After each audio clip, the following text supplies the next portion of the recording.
बिस्मिल्लाहिर्रहमानिर्रहीम। अस्सलाम वालेकुम viewers, welcome to my channel. कैसे हैं आप सब जी। एफएससी पार्ट 1 हमने स्टार्ट किया हुआ है। चैप्टर 1 हमारा कंटिन्यू है। चलिए स्टार्ट करते हैं। सबसे पहले देखते हैं कि व्हाट आर टुडेज कंटेंट्स। जी कंटेंट्स चेक करते हैं। हमारे पास आज हम 4 कंटेंट्स कवर करेंगे इंशाल्लाह। एवरेज एटॉमिक मास देखेंगे, एनालिसिस देखेंगे, परसेंटेज देखेंगे और मोलर मास देखेंगे। चलिए जी टाइम वेस्ट किए बगैर लेक्चर स्टार्ट करते हैं।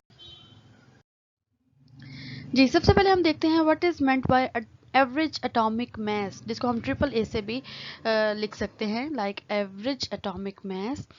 एवरेज एटॉमिक मास को हम फ्रैक्शनल एटॉमिक मास भी बोलते हैं। बेसिकली एज वी नो कि एटॉमिक मास दो चीज़ों पे डिपेंड करता है। एक तो है हमारे पास number of isotopes and the relative abundance of each isotope. For example, last time हमने मास स्पेक्ट्रोमेट्री की थी, उसमें हमने नियॉन सैंपल यूज़ किया था और उसके 3 आइसोटॉप्स थे। तो बेसिकली जब हमारे पास 3 आइसोटॉप है नियॉन के, लाइक 21, नियॉन 22, नियॉन 20, तो हम ईच आइसोटॉप की रिलेटिव अबंडेंस भी देखते हैं कि इसकी रिलेटिव अबंडेंस कितनी है। And the atomic masses of element are fractional ratio में होते हैं। क्यों रेशो में होते हैं? क्योंकि जो अटोमिक मैसेज हैं, average atomic message, this is the mixture of isotope. For example अभी मैं आपको आगे एग्जांपल से इसको क्लियर करूंगी। लाइक अगर हमने नियॉन का एवरेज अटोमिक मैस निकालना है तो हम नियॉन के तीनों आइसोटॉप्स को कवर करेंगे, तीनों आइसोटॉप्स को सॉल्व करेंगे, उनका मैस लेंगे, उनकी रिलेटिव अबंडेंस लेंगे, तो हम क्या करेंगे जी, उसका एवरेज अटोमिक मैस निकाल सकेंगे। हम ये नहीं कह सकते कि जो एवरेज एटॉमिक मास है वो किसी एक आइसोटॉप का मास है। नो, एवरेज जितने भी आइसोटॉप्स हैं उनको हमने उनकी एवरेज निकालनी है, उनकी मैसेज की। जो हमारे पास वैल्यू निकलेगी वो उस पूरे कंपाउंड, उसकी आइसोटॉप्स की एवरेज होगी, not for a single isotope और एफ एन एलिमेंट। नेक्स्ट है एग्जांपल 1.1, आपकी चैप्टर की फर्स्ट एग्जांपल है, इसको हम देखते हैं। हमारे पास एग्जांपल दी गई है। A sample of neon consists of neon 2010, 2110, 2210 and the percentage of neon 20 की सबसे पहले परसेंटेज दी गई है। द परसेंटेज ऑफ नियॉन 20, इसकी परसेंटेज देखें तो दिस इज 90.92, नियॉन 21 0.267, नियॉन 22 8.82। ये हमने जब मैस स्पेक्ट्रम किया था उसमें भी ये परसेंटेजेस हमने की थी, उधर से ही डाटा है। अब हमारे पास सिर्फ परसेंटेजेस दे दी गई हैं और हमें कहा है fractional atomic mass find out करें। As I told you, fractional atomic mass is also average atomic mass. Clear? Given data देख लेते हैं जी। हमारे पास गिवन डाटा में हमारे पास 3 वैल्यूज है। नियॉन 20 की 90.92 परसेंटेज बताई है, दिस इज अबंडेंस। 21 की 0.26 बताई है, नियॉन 22 की 8.82 बताई हुई है। ये है इनकी रिलेटिव अबंडेंस। अब हमने निकालनी है जी फ्रैक्शनल एटॉमिक मैसेज, या आप कह सकते हैं एवरेज एटॉमिक मैसेज हमने निकालना है। जी एवरेज एटॉमिक मैसेज के लिए हम क्या करते हैं, हम फॉर एग्जांपल एक आइसोटोप ले रहे हैं जो है नियॉन 20। हम लेंगे जी नियॉन 20 का मैस और उसको मल्टीप्लाई कर देंगे उसकी परसेंटेज से, उसकी रिलेटिव अबंडेंस से। इसी तरह हम नियॉन 21 लेंगे, उसका मैस 21 है, उसकी परसेंटेज 0.2, उसको हम मल्टीप्लाई कर देंगे। और इसी तरह हम 22 से के साथ भी करेंगे। और परसेंटेज आपको पता है कि ओवरऑल जो लेनी होती है वो 100 होती है, तो हम 100 से डिवाइड कर देंगे। जी ये देखिएगा, सबसे पहले नियॉन 20, उसकी रिलेटिव अबंडेंस कितनी है, मल्टीप्लाई करेंगे। 21 उसकी अबंडेंस, उसकी परसेंटेज से मल्टीप्लाई करेंगे। इसी तरह यहाँ पे 22 जी 20 मल्टीप्लाई बाय 90, हमारे पास आंसर आया 18.4। इसी तरह 21 जब करेंगे तो 5.6 और इसको करेंगे 194.04 डिवाइडेड बाय 100।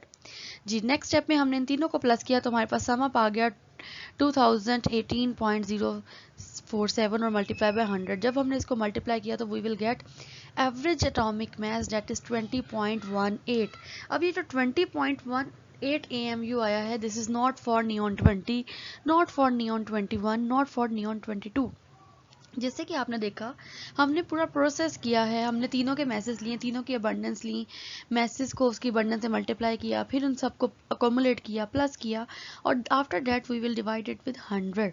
तो हमारे पास ये जो 20.18 आई है ये किसी इंडिविजुअल की नहीं है, ये हमारे पास सम आया है, ये एवरेज आई है नियॉन के आइसोटॉप्स की। तो यहाँ पे मोस्ट इंपॉर्टेंट शॉर्ट क्वेश्चन भी बन जाता है कि why no individual has 20.18 AMU। तो ये किसकी है? This is not for neon 20, not for neon 21 और ना ही ये 22 के लिए है। तो ये किसके लिए 20.18 है। So this is the average atomic mass of neon. जी नेक्स्ट है आपके पास एक्सरसाइज का क्वेश्चन नंबर 7 है। ये इसका गिवन डाटा दिया हुआ है। अब क्वेश्चन क्या है, boron with atomic number 5 has two naturally occurring. Boron के 2 आइसोटॉप्स हैं, ये भी एमसीक्यूज में आ जाता है। एटॉमिक नंबर 5 है, आपको पता होगा। कैलकुलेट द परसेंटेज अबंडेंस हमने फाइंड आउट करनी है। बोरॉन 10 है और बोरॉन 11 है। हमारे पास डाटा दे दिया गया है, एटॉमिक मास एवरेज बता दिया गया है हमें 10.81 AMU है। आइसोटॉप B10 का मास कितना है 10.0129 और 11 का कितना है 11.0093। इसका मतलब हमें 3 चीज़ें दी गई हैं। एवरेज एटॉमिक मास बताया है, B10 का मास बताया है और B11 का मास बताया है। ये है हमारे पास given data. Next formula apply करते हैं। सेम फार्मूला जो हमने प्रीवियस अप्लाई किया है, ये सेम उससे एग्जांपल 1.1 से रिलेट कर रहा है, हम साथ ही कर रहे हैं। मैस ऑफ बोरॉन 10 कितना है जी और उसकी परसेंटेज क्या है। इसी तरह मैस ऑफ बोरॉन 11 और उसकी परसेंटेज। हमारे पास परसेंटेज दी गई है, एक की परसेंटेज नहीं है। फॉर एग्जांपल हमारे पास परसेंटेजेस हमने फाइंड आउट करनी है, तो हम क्या करते हैं, अगर हमने परसेंटेजेस फाइंड आउट करनी है, फॉर एग्जांपल अगर आपको कहा जाता है कि दिस इज़ 20% सोल्यूशन, तो 20% का मतलब है कि 80% इसमें से भी रहता है। तो हम उसको फाइंड आउट करने के लिए हम कोई भी अल्फ़ाबेट यूज़ कर सकते हैं। फॉर एग्जांपल हम उसके लिए x यूज़ कर लेते हैं। तो परसेंटेजेस क्योंकि हमने फाइंड आउट करनी है, मैथ्स कितना है हमारे पास 10.01 टू परसेंटेज इसकी भी नहीं बताई हुई। B11 का मैथ्स कितना है और इसकी परसेंटेज हम क्या करेंगे जी, जितनी भी परसेंटेज x की आएगी उसको 100 से माइनस करेंगे तो हमारे पास परसेंटेज आ जाएगी B11 की। एवरेज एटॉमिक मास की वैल्यू इसमें गिवन है जी। नेक्स्ट देखते हैं, इसको सॉल्व किया हुआ है। ये एस एच मल्टीप्लाई होगा तो इसी तरह आ जाएगा। इसको मल्टीप्लाई करेंगे पहले, फिर ये वैल्यू आएगी और जब इससे मल्टीप्लाई करेंगे तो 11.0093 x आ जाएगा। नेक्स्ट अब हमने क्या करना है, सेम वैल्यूज एक साइड पे करने ली हैं, x वाली एक साइड पे कर लेंगे। फॉर एग्जांपल 1081 और 1193 एक साइड पे कर लेंगे और x जिनके साथ है उनको हम एक साइड पे कर लेंगे। सो हमारे पास ये आंसर आ गया है 19.93 और 0.964। अब हमने क्या करना है जी, x की वैल्यू निकालनी है। तो ये मल्टीप्लाई हो रहा है तो सेकंड नेक्स्ट स्टेप में हम इसको डिवाइड कर देंगे। जब ये डिवाइड होगा तो हमारे पास 20.002 परसेंटेज आ रही है, जिसको हम एज अ 20 भी कंसीडर कर सकते हैं। अब ये हमारे पास हमने x किसको कंसीडर किया था, B10 को। B11 के लिए हमने क्या किया था 100 माइनस x किया था। अब B10 हमारे पास क्या निकला है जी 20 निकला है। तो जब हमने B11 का 100 माइनस x किया है तो हम 100 माइनस x की वैल्यू 20 लगाएंगे तो हमारे पास क्या वैल्यू आ जाएगी जी, अप्रॉक्सीमेटली 80 आ जाता है क्योंकि यहाँ पे 20.002 है तो B11 79.997% आ जाएगा। जी guys, these are the percentages of B10 and B11। I hope आपको यहाँ तक समझ आ गई होगी। नेक्स्ट एक्सरसाइज का क्वेश्चन नंबर 6, ये आपने खुद करना है क्योंकि ये एग्जांपल नंबर 1 जैसा है और क्वेश्चन नंबर 7 जैसा है। इसमें सिल्वर का दिया हुआ है, सिल्वर का एटॉमिक नंबर से 47 होता है और सिल्वर का आइसोटॉप 16 होते हैं। ये मैंने आइसोटॉप के टॉपिक में आपको बता दिया था कि सिल्वर के आइसोटॉप 16 है। ये एक्सरसाइज से है, ये भी शॉर्ट क्वेश्चन बन जाता है, how many isotopes of silver. Silver 107 and 109 का मैस बताया हुआ है और साथ में इसकी परसेंटेजेस बता दी गई हैं। फाइंड आउट क्या करना है आपने, इसका average atomic mass find out करना है, like example 1.1 and like question number 7। जी गाइस, नेक्स्ट है हमारे पास एनालिसिस ऑफ कंपाउंड। पिछला हमने एवरेज एटॉमिक मैस पढ़ा जिसमें 2 एग्जांपल्स आती हैं। चैप्टर 1 में से बेसिकली बोर्ड में न्यूमेरिकली मोस्टली आते हैं तो इसलिए हमने एग्जांपल्स करनी है और साथ में हमने एक्सरसाइज भी लाजमी करनी है। पेपर मोस्टली काफ़ी दफ़ा ऐसे ही हुआ है कि एग्जांपल्स ही मोस्टली आ जाती हैं, तो आपने 14 एग्जांपल्स हैं, जितनी भी एग्जांपल्स हैं आपने अच्छी तरह करनी है। एनालिसिस ऑफ अ कंपाउंड देखते हैं कि how we will analyse any compound. तो हम 2 तरीक़ों से इसको एनालाइज कर सकते हैं। एक तो हमारे पास होता है क्वालिटेटिव और दूसरा हमारे पास होता है क्वान्टिटेटिव। क्वालिटी क्या होती है, किसी चीज़ का मेयार, कि किसी चीज़ में कैसे इंग्रेडिएंट्स यूज़ किए जा रहे हैं, कैसे एलिमेंट्स यूज़ किए जा रहे हैं, उसको हम बोलते हैं quality of anything. For example आप कोई खाने की चीज़ लेते हैं, कोई फूड लेते हैं, तो आपका फूड का टेस्ट करके आपको पता चलता है, अगर अच्छा है तो आप कहते हैं कि इसके एलिमेंट्स अच्छे हैं, इसके इंग्रेडिएंट्स अच्छे हैं। सो इनडायरेक्टली आप कहना चाह रहे होते हैं कि इसकी क्वालिटी अच्छी है। तो क्वालिटी का मतलब है कि जितने भी एलिमेंट्स किसी कंपाउंड में है उसकी आइडेंटिफिकेशन है क्वालिटेटिव। क्वांटिटेटिव क्वांटिटी से निकला है, क्वांटिटी क्या होता है, वजन, मैस। जितने भी एलिमेंट्स यूज हो रहे हैं उनका क्या मैस है। फॉर एग्जांपल आप कोई बिस्किट का अगर पैक लेते हैं, या आप कोई जूस का डिब्बा लेते हैं, या आप टिन पैक लेते हैं कोल्ड ड्रिंक का, तो हर चीज़ के ऊपर लिखा होता है कि इसमें कार्बोहाइड्रेट्स हैं, इसमें प्रोटीन है, इसमें वाइटामिन हैं। ये होते हैं उसके एलिमेंट्स, क्वालिटी। जब लिखा हो कि इसमें इतने परसेंट आपकी 20 से 30 इसमें आ रहा है जी कार्बोहाइड्रेट्स, 40 से 60 इसमें प्रोटीन आ रहा है, 60 to 80 इसमें वाइटामिन आ रहे हैं, तो ये जो रेंजेस हैं, ये जो मैसेज बताई हैं, वैल्यूज बताई हैं, ये उसका मैस, जिसको हम कहते हैं क्वांटिटेटिव।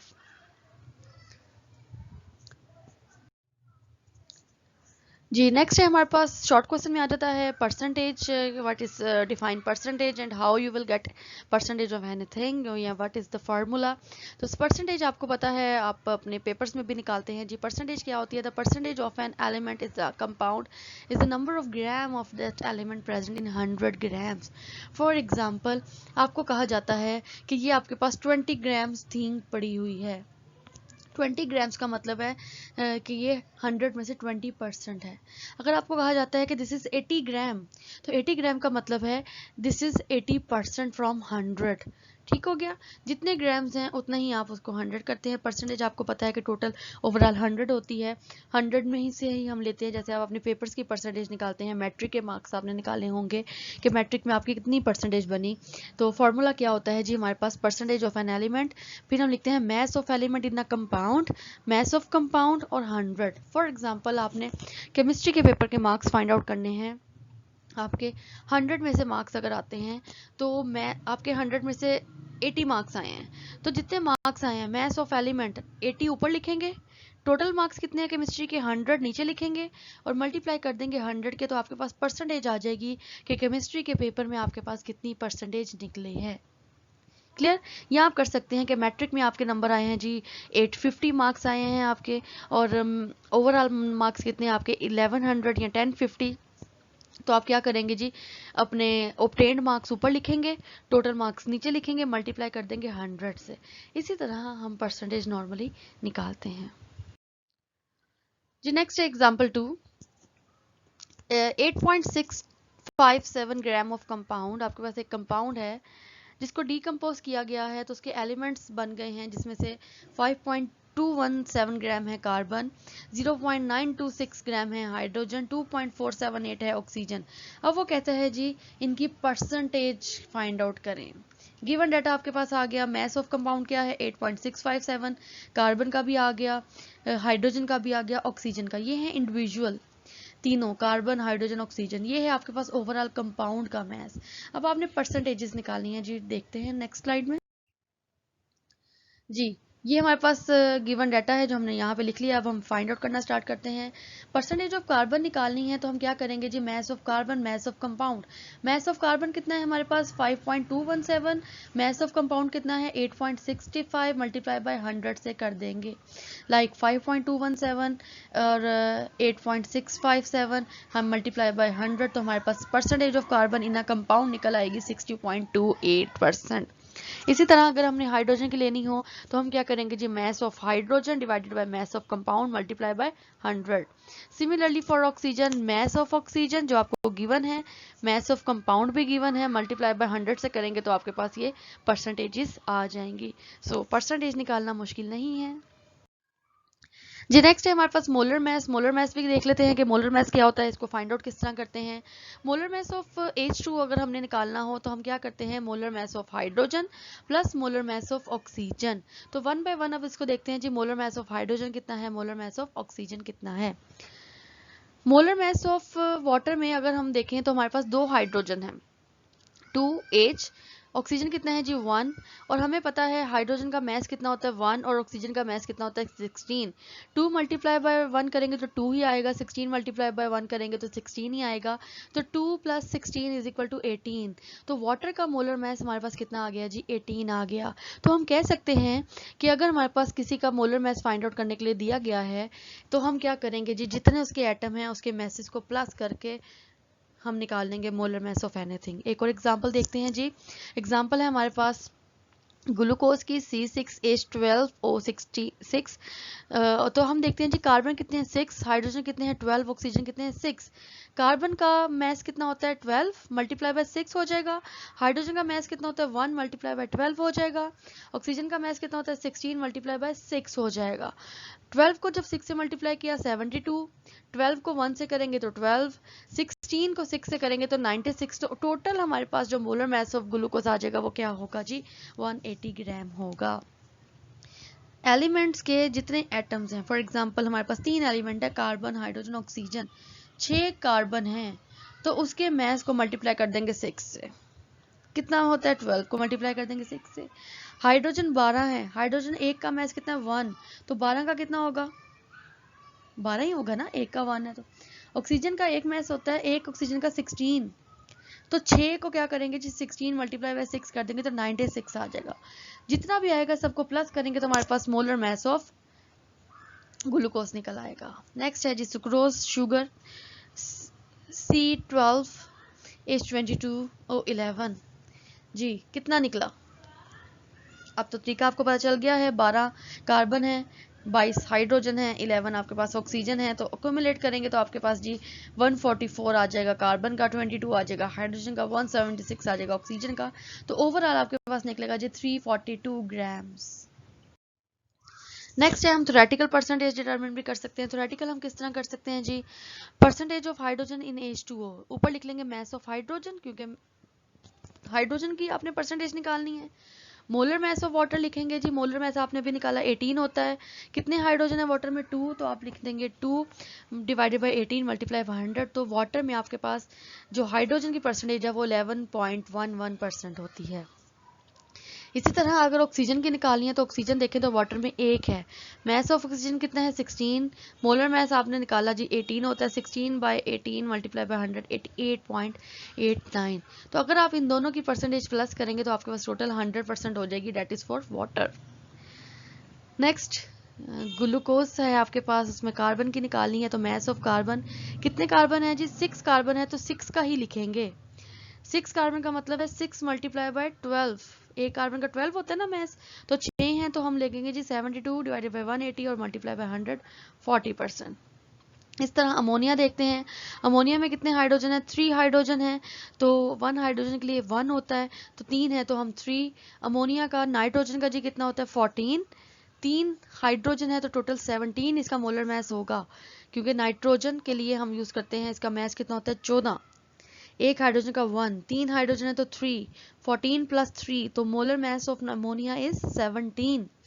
तो 3 डिवाइडेड बाय 17 मल्टीप्लाई बाय 100, हमारे पास परसेंटेज ऑफ हाइड्रोजन अमोनिया में कितनी है जी 17.65%।